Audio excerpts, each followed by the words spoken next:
여러분 안녕하십니까?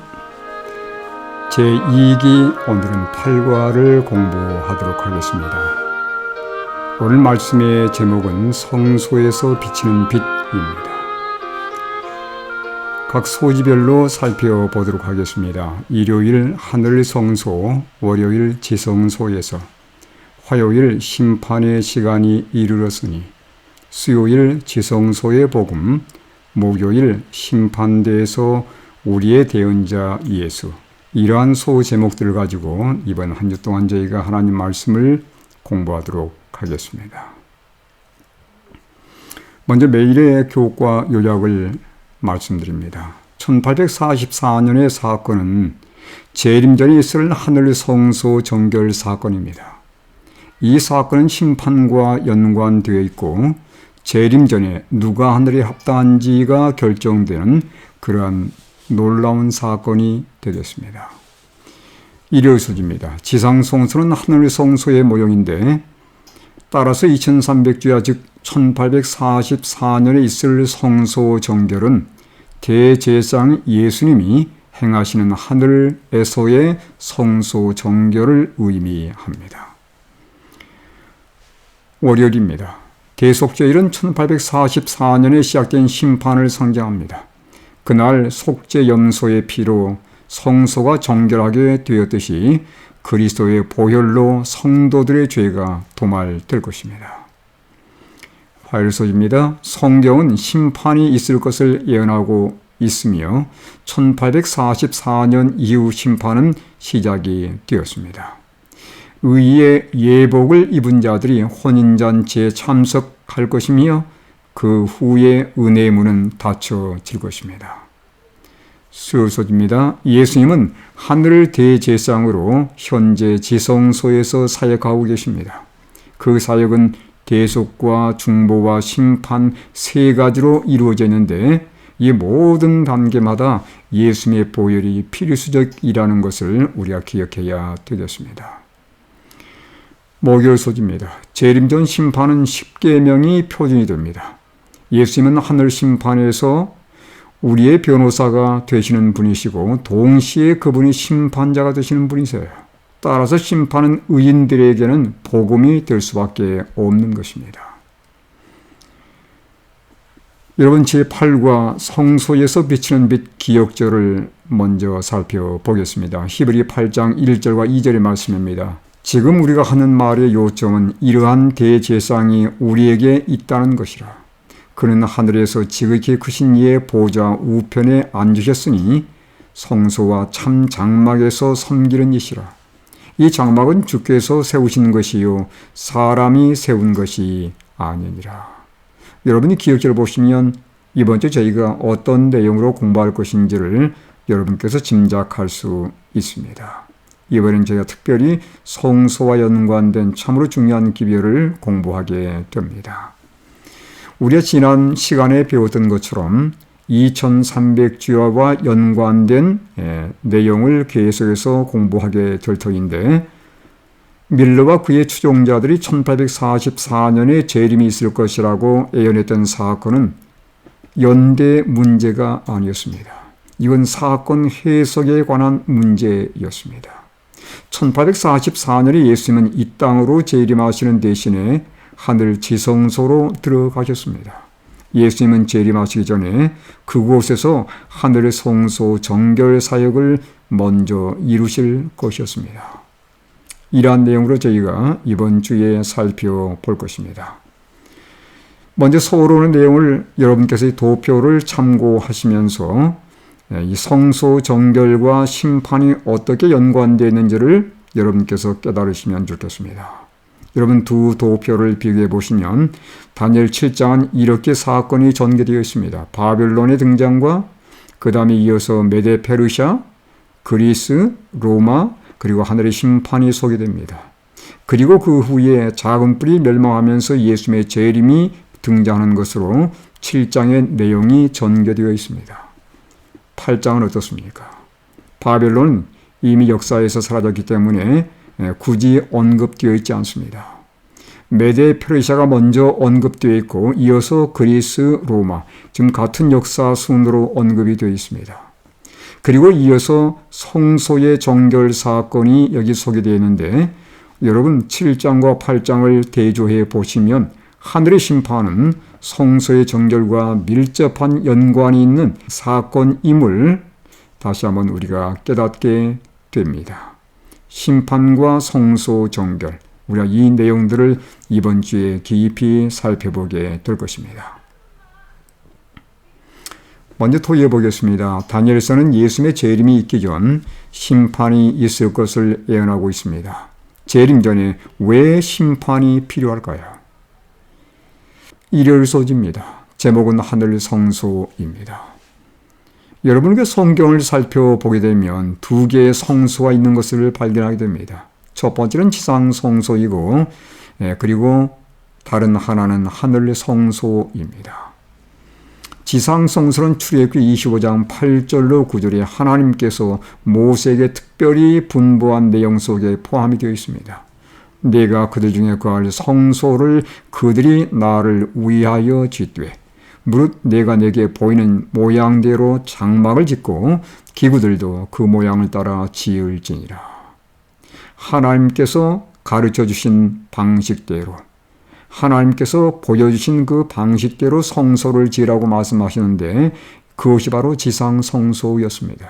그러면 과연 이 지상 성소는 어느 것을 본다는 것이었을까요?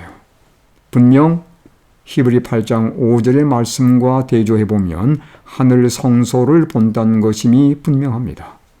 그들이 섬기는 것은 하늘에 있는 것의 모형과 그림자라.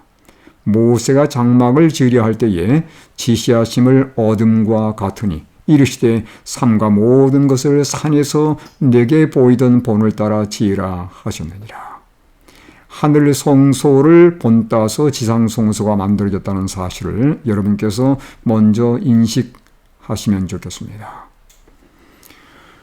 우리가 지난번에 배웠던 것처럼 2300주야와 연관된 성소 정결인데 여러분 다니엘 8장 14절의 말씀을 다시 한번 살펴보도록 하겠습니다. 그가 내게 이르되 2300주야까지니 그때의 성소가 정결하게 되리라 하였느니라. 여러분 2300주야가 우리가 이미 공부한 것처럼 1844년에 맞춰집니다. 그러면 이때에 성소가 정결하게 된다는 것은 결코 지상 성소가 아닙니다. 왜냐하면 이미 지상 성소는 끝났기 때문에 그렇습니다. 그래서 1844년에 있게 될 성소는 하늘의 성소인 것이 분명하고 이 다니엘 8장 14절에 말하는 성소 정결은 하늘의 성소 정결을 의미하는 것으로 우리가 결론을 지을 수 있습니다. 어떻게 우리가 하늘 성소에서의 정결 사역을 이해할 수 있을까요? 지상 성소의 사역을 이해하게 되면 하늘에서 어떤 일들이 진행되고 있는지를 우리가 보게 될 것이고 하늘의 성소 정결에 대한 의미도 온전히 이해하게 될 것입니다. 먼저 우리가 성소와 예수님과의 관계를 좀 살펴보도록 하겠습니다. 여러분 성소에는 수많은 제물들이 드려졌는데 그 제물들은 우리를 위해서 우리 모든 죄를 짊어져 주실 예수 그리스도를 상징합니다.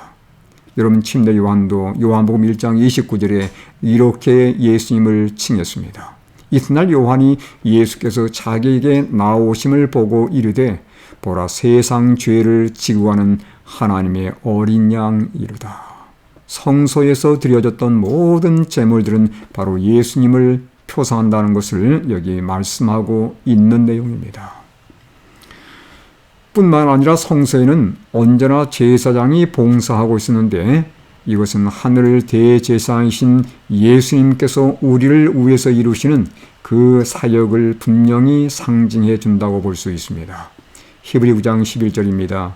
그리스도께서는 장래 좋은 일에 대제사장으로 오사 손으로 짓지 아니한 것 곧 이 창조에 속하지 아니한 더 크고 온전한 장막으로 말미암아 그랬습니다.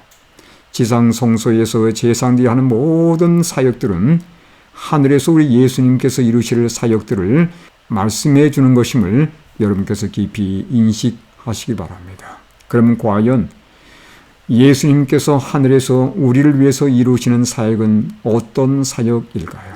히브리 7장 25절에 보면 그러므로 자기를 힘입어 하나님께 나아가는 자들을 온전히 구원하실 수 있으니 이는 그가 항상 살아계셔서 그들을 위하여 간구하심이니라. 예수님께서 이 일을 하시는 것입니다. 하늘에서 우리를 위해서 간절히 기도해 주시고 구원받은 하나님의 백성들이 넘어질 때 그들을 다시 붙들어 주시며 그들로 하여금 매 순간 죄에서 승리할 수 있도록 그들을 위해서 중보하시고 그들에게 능력을 더해 주시는 일을 한다는 것을 우리는 이 말씀을 통해서 알 수 있게 됩니다. 월요일입니다. 지성소에서 이스라엘 백성들에게는 해마다 7월 10일이 되면 대속죄를 맡게 되었습니다. 이때는 대제사장이 지성소에 들어가는 유일한 날이었습니다. 여러분 레위기 16장과 23장 26절로 32절의 말씀을 여러분께서 참고해 보시기를 바랍니다.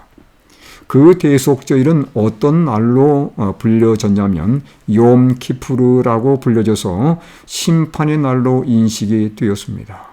그날 대제사장은 두 수염소를 준비해서 하나는 여호와를 위한 속죄제로 제비를 뽑았고 다른 하나는 아사셀을 위해서 제비를 뽑아서 광야로 내보냈습니다.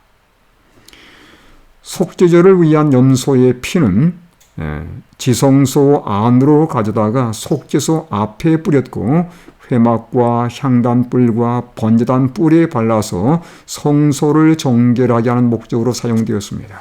이렇게 해서 뜰에 있는 기구, 그 다음에 성소 안에 있는 기구, 그리고 지성소에 있는 모든 성소 전체가 정결케 되는 그러한 의식을 갖게 된 것입니다.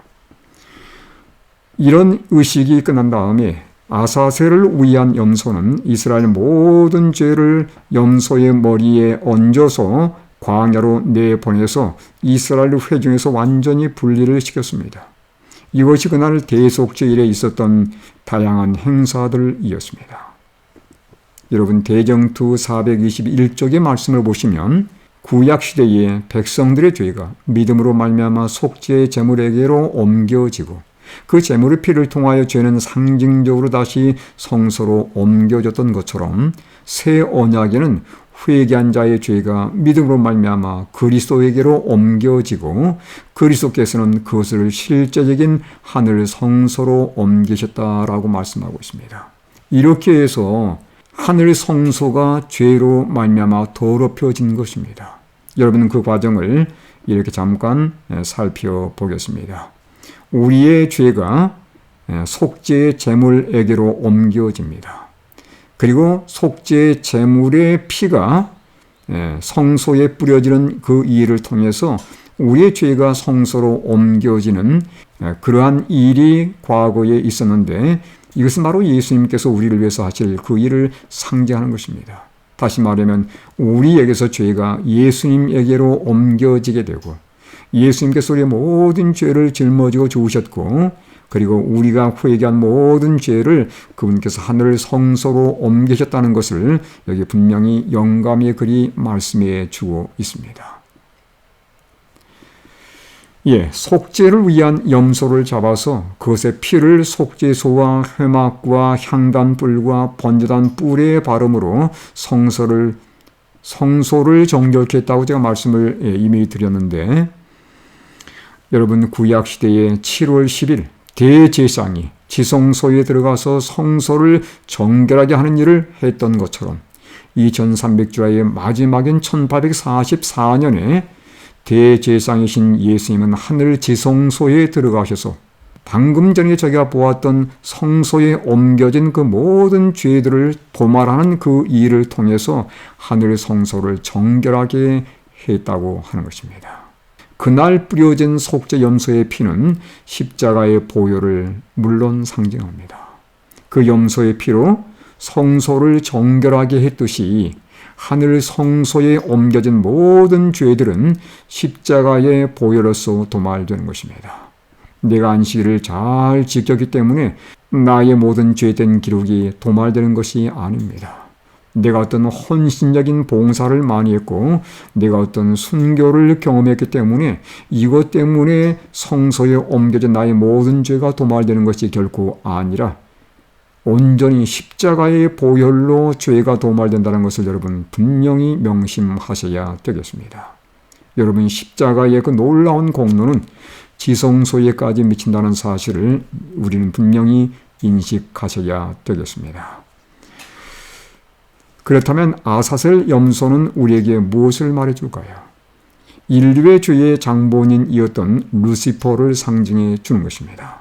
그는 온 인류의 죄에 대한 최종 책임을 지고서 결국 최후 운명을 맞이하게 되는 것이죠. 정리해 보도록 하겠습니다. 1844년은 대속죄일이면서 동시에 심판의 날입니다. 누가 온전히 그리스도를 믿고 하늘 성소의 죄를 옮겼는지를 가려내는 그러한 날입니다. 우린 이것을 심판이라고 부릅니다.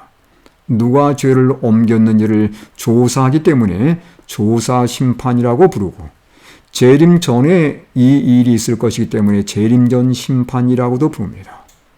성소로 옮겨진 모든 죄들은 결국 온전히 도말될 것입니다. 대속죄일이 진행되는 순간에 백성들의 의무는 무엇이었습니까? 레위기 16장 29절로 31절의 말씀을 참고해 보시기 바랍니다. 너희는 영원히 이 규례를 지킬지니라. 일곱째 달 곧 그 달 10일에 너희는 스스로 괴롭게 하고 아무 일도 하지 말되 본토인이든지 너희 중에 거류하는 거류민이든지 그리하라. 이 날이 너희를 위하여 속죄하여 너희를 정결하게 하리니 너희의 모든 죄에서 너희가 요 앞에 정결하리라. 이는 너희에게 안식일 중에 안식일인즉 너희는 스스로 괴롭게 할지니 영원히 지킬 규례라. 여러분 여기서 우리가 두 가지 내용을 살펴볼 수 있습니다. 그날 대속죄일이 진행되는 바로 그날 백성들은 스스로 괴롭겠다고 하는 것입니다. 그리고 두 번째는 아무 일도 하지를 않았다는 것이죠. 여러분 스스로 괴롭게 한다는 표현은 금식을 의미하는 것입니다. 다시 말하면 영적인 금식인 철저한 회개를 의미하는 것입니다. 그리고 두 번째는 안식일처럼 그날을 준수했다는 것을 여기 분명히 말씀해주고 있습니다. 실제적으로 조사 심판이 진행되는 때에 살고 있는 우리 백성들은 어떤 마음가짐으로 살아야 되겠습니까? 대속죄일 때 하나님의 백성들이 했던 그러한 삶의 자세가 우리의 삶의 자세가 될 것입니다. 첫 번째는 우리가 진실로 회심하는 경험을 해야 될 것입니다. 자신을 철저히 낮추고 하나님께 모든 죄를 내어놓는 진실된 회개 경험이 우리의 삶 속에 매일 이어져야 될 것이고, 두 번째는 어느 때보다도 안식일을 철저히 준행하며 하나님께 영광 돌리는 경험을 가져야 한다는 것입니다. 이것이 바로 대속죄일, 다시 말하면 조사 심판 시기에 사는 하나님의 백성들이 해야 할 가장 중요한 의무라고 하는 것을 잊지 않게 되길 간절히 바랍니다. 토의해 보겠습니다. 대속죄일에 스스로 괴롭게 하며 그날을 안식일처럼 보냈던 백성들의 의무는 오늘날 재림전 심판의 시기에 살고 있는 우리들에게 어떻게 적용될까요? 두 번째입니다. 성소에 옮겨진 모든 죄들은 속죄죄 염소의 피로 제거 도말되었습니다. 이것은 십자가의 보혈의 능력이 있음을 말해줍니다. 하늘 성소에 옮겨진 나의 죄 역시 나의 능력과 노력이 아니라 예수님의 십자가 보혈로 도말됩니다. 나는 진정 그리스도의 보혈의 능력을 의지하는지요. 화요소집니다. 심판의 시간이 이르렀음이니. 여러분 성경 우리에게 분명히 심판이 있을 것을 구약과 신약 성경에 말씀하고 있는데, 먼저 대표적인 구약 성경 구절을 보겠습니다. 전도서 12장 14절의 말씀입니다. 하나님은 모든 행위와 모든 은밀한 일을 선악간에 심판하시리라. 여러분 신약 성경에서 심판에 대해서 대표적으로 말하는 구절인 사도행전 17장 31절의 말씀을 보겠습니다. 이는 정하신 사람으로 하여금 천하를 공의로 심판할 날을 작정하시고. 여러분 심판은 분명히 있는 것입니까? 그렇습니다. 분명히 심판은 있다고 성경은 구약과 신약 성경에서 우리에게 말씀하고 있습니다.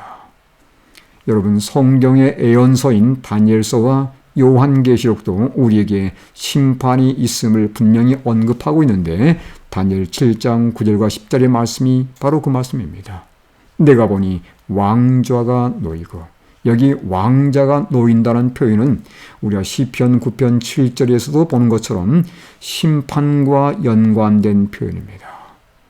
계속 읽어보겠습니다. 옛적부터 항상 계신 이가 좌정하시는데 그의 옷은 희기가 눈 같고 그의 머리털은 깨끗한 양의 털 같고 그의 보좌는 불꽃이요 그의 바퀴는 타오르는 불이며 불이 강처럼 흘러 그의 앞에서 나오며 그를 섬기는 자는 천천히요 그 앞에서 모셔선 자는 만만히요 심판을 베푸는데 책들이 펴 놓였더라. 분명히 심판과 연관된 그러한 장면임을 분명히 우리에게 소개해주고 있습니다.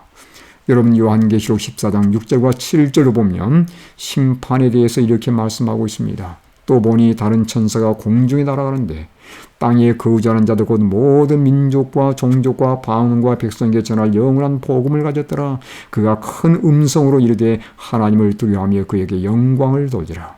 이는 그의 심판의 시간이 이르렀음이니 하늘과 땅과 바다와 물들의 근원을 만드신 이를 경배하라 하더라. 여러분, 다니엘서와 요한계시록 이 예언의 말씀도 분명히 심판이 있을 것을 우리에게 말씀해 주고 있고, 특별히 요한계시록은 심판의 시간이 이르렀다고 우리에게 말씀해 주고 있습니다. 여러분이 심판의 시간은 운명이 결정되는 때입니다.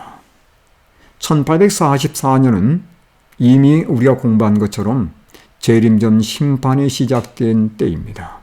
예수님이 재림하실 때 각자가 행한 대로 갚아줄 것이기 때문에 그 전에 누가 어떤 상을 받을 것인지를 분명히 가려내줘야 하는 것입니다. 마태복음 22장 10절로 11절에 보게 되면 누가 혼인잔치에 참여할 것인지 가려내는 일이 분명히 있을 것을 말씀하고 있는데 제가 말씀을 읽어보도록 하겠습니다. 종들이 길에 나가 악한 자나 선한 자나 만나는 대로 모두 데려오니 혼인잔치에 손님들이 가득한지라. 임금이 손님들을 보러 들어올세 거기서 예복을 입지 않은 한 사람을 보고, 예식이 시작되기 전이었습니다. 손님들을 쭉 살펴보는데 그 가운데 예복을 입지 않은 한 사람이 발각되었습니다. 여기 손님들을 보러 들어온다는 표현은 예복을 입었는지 입지 않았는지 여부를 조사하는 거예요. 다시 말하면 혼인 예식이 시작되기 전에 먼저 조사 심판이 있다는 것을 우리에게 암시해 주는 내용입니다. 여러분, 그 예복의 사건과 동일한 사건이 또 하나 마태복음 25장에 등장하는 열처녀의 비유입니다. 25장 8절의 말씀 보시면 미련한 자들이 슬기는 자들에게 이르되 우리 등불이 꺼져가니 너희 기름을 좀 나눠달라 하거늘. 10절입니다. 그들이 살아간 사이에 신랑이 오므로 준비되었던 자들은 함께 혼인잔치에 들어가고 문은 닫힌지라. 여러분, 누가 잔치에 들어갈 수 있었습니까? 충분하게 기름이 준비되는 자들이 들어갈 수 있었고, 기름이 충분하지 못한 자들은 들어가지 못하고 결국은 그들 앞에 문이 닫혀져 버린 비극을 성경은 분명히 소개해 주고 있습니다. 다시 말하면 예복을 조사하는 것과 기름의 유물을 조사하는 것이 동일한 사건이라는 것을 우리가 여기서 파악할 수 있지 않겠습니까? 예복은 믿음으로 변화된 성품을 의미하며 기름은 성품을 변화시키는 성령을 상징합니다. 다시 말하면 성령이 없이는 결코 성품의 변화가 있을 수는 없는 것이죠. 따라서 예복을 조사하는 것이나 기름의 유물을 조사하는 것은 같은 의미라고 보시면 틀림없습니다. 이 예복을 입은 자들, 그리고 기름이 충분한 자들만 혼인잔치에 참여하게 되고 그리고 문이 닫혀지게 되는데 이것은 바로 심판의 종결을 의미하는 것입니다. 그래서 이 자비의 문이 닫히기 전에 우리에게 진정 중요한 경험은 어떤 경험이 되어야 되겠습니까? 예복을 날마다 챙겨 있는 경험을 해야 할 것이며 날마다 우리 심령에 성령의 기름으로 충만히 채우는 일을 해야 된다고 하는 것입니다. 대정투 428쪽의 말씀을 보겠습니다. 조사 심판의 사업이 마치고 각 시대에 그리스도를 따르는 자라고 공언하는 자들의 판결이 결정되면 바로 그때에 은혜의 시기가 끝나고 자비의 문은 닫혀질 것이다. 여러분, 조사 심판이 끝나고 누가 하늘에 갈 것인지가 결정되게 되면 문은 닫혀지게 된다는 것을 우리는 분명히 이 말씀을 통해서 깨달으셔야 되겠습니다. 수요일입니다. 지성소의 복음입니다.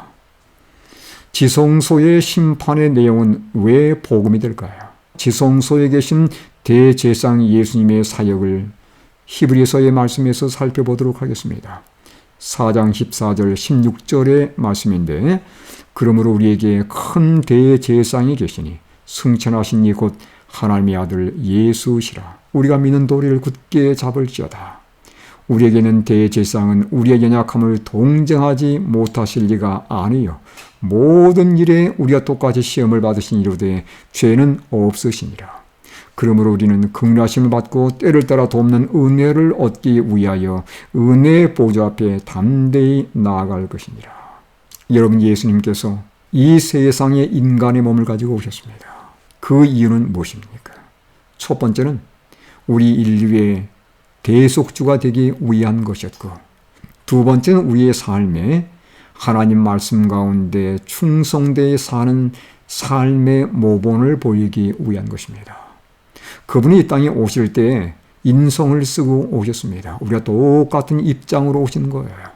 그래서 우리로 하여금 어떻게 하나님께 충성되어 살 수 있으며 어떻게 하나님의 계명을 순종하며 살 수 있는지를 보여주신 것입니다.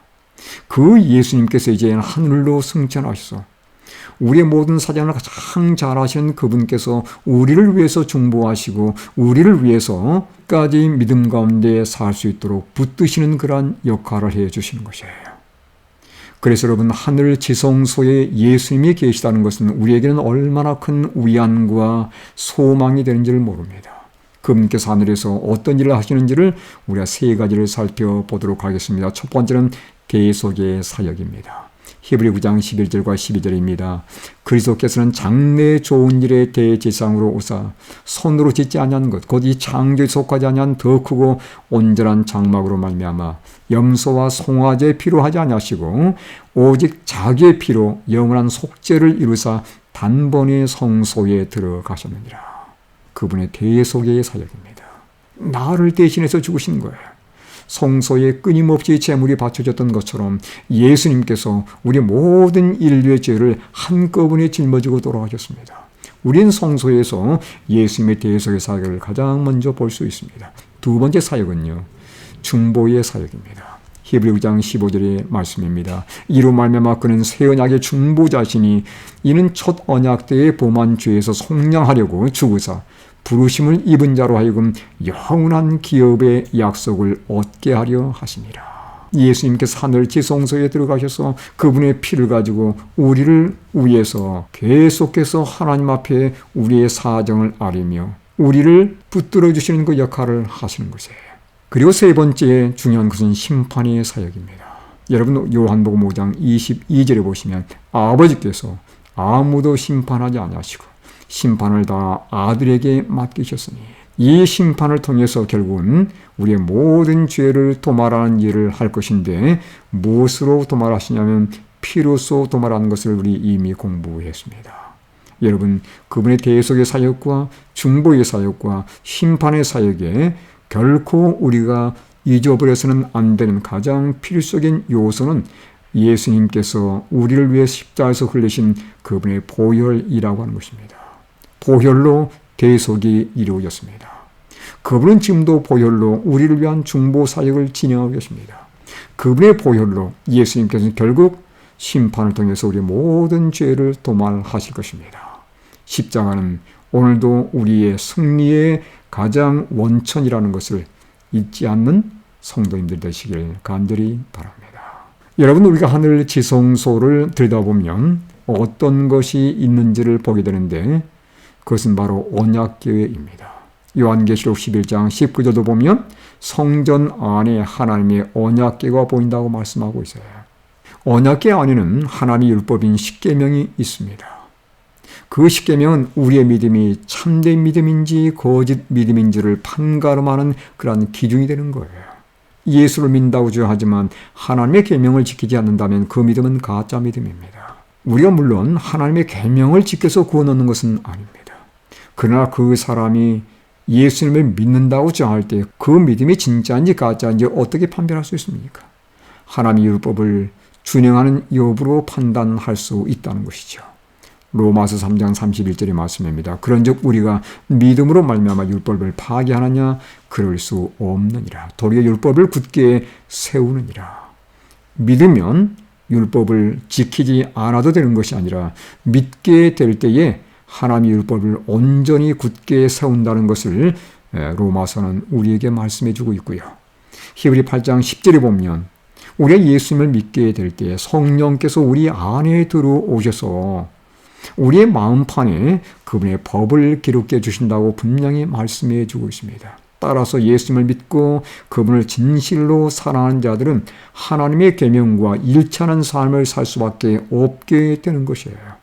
이것이 바로 복음과 율법의 관계입니다. 구원받은 자들에게 복음과 율법은 결코 뗄 수 없는 그러한 것임을 다시 한번 우리는 깨달으셔야 되겠습니다. 목요입니다. 심판대에서 우리의 대언자 예수. 여러분, 하늘 심판정에서 우리를 위해서 변호해 주시는 분이 계십니다. 요한일서 2장 1절의 말씀인데 나의 자녀들아 내가 이것을 너희에게 쓰면 너희로 죄를 범하지 않게 하려 함이라. 만일 누가 죄를 범하여도 아버지 앞에서 우리에게 대언자가 있으니 곧 의로우신 예수 그리스도시라. 대언자란 말의 원뜻은 변호사란 말입니다. 예수님께서 하늘 법정에서 우리의 변호사로 언제나 우리를 도우시는 분이라는 것을 여기 분명히 말씀해 주고 있습니다. 여러분, 그래서 우리가 영적인 대쟁투에서 언제나 예수님을 우리의 변호사로 선임하셔야 되는 거예요. 예수님을 진정으로 믿고 사랑하는 자들에게는 그 예수님께서 하늘 법정에서 모든 의인들의 변호사가 되시는 것입니다. 여러분, 이것은 우리에게 얼마나 큰 복음입니까? 정리해 본다면 예수님은 십자가로 말미암아 우리의 대속주가 되실 뿐 아니라 또한 지성소 심판대 앞에서 우리의 대언자가 되시는 분이세요. 또한 그분이 우리의 모든 죄를 도말해 주시는 도말자 되신다는 것을 이 하늘 지성소에 예수님이 하시는 사역을 통해서 우리가 다시 한번 깨닫게 됩니다. 여러분, 그래서 이러한 예수님, 하늘 법정에서 우리의 변호사가 되시고 또 그분께서 실제로 요한복음 5장 22절의 말씀처럼 하늘 법정의 심판주가 되시는 분이세요. 나의 변호사가 심판주가 되신다면 여러분 결과는 어떠할 것입니까? 결과에 대해서는 우리가 결코 두려워하거나 염려할 필요가 없습니다. 이러한 예수님이 계신 곳, 여러분 우리가 담대한 마음으로 들어갈 수 있지 않겠습니까? 히브리 6장 19절과 20절의 말씀이 바로 그 말씀입니다. 우리가 이 소망을 가지고 있는 것은 영혼의 닷 같아서 튼튼하고 견고하여 휘장 안에 들어가나니 그곳에 예수님이 계시지 않습니까? 우린 기쁜 마음으로 소망을 가지고 들어갈 수 있는 거예요. 나의 변호사가 거기 계시고 나의 심판주가 거기 계시기 때문에 그렇습니다. 그리로 앞서가신 예수께서 멜기세덱의 반차를 따라 영원히 대제사장이 되어 우리를 위하여 들어가셨느니라.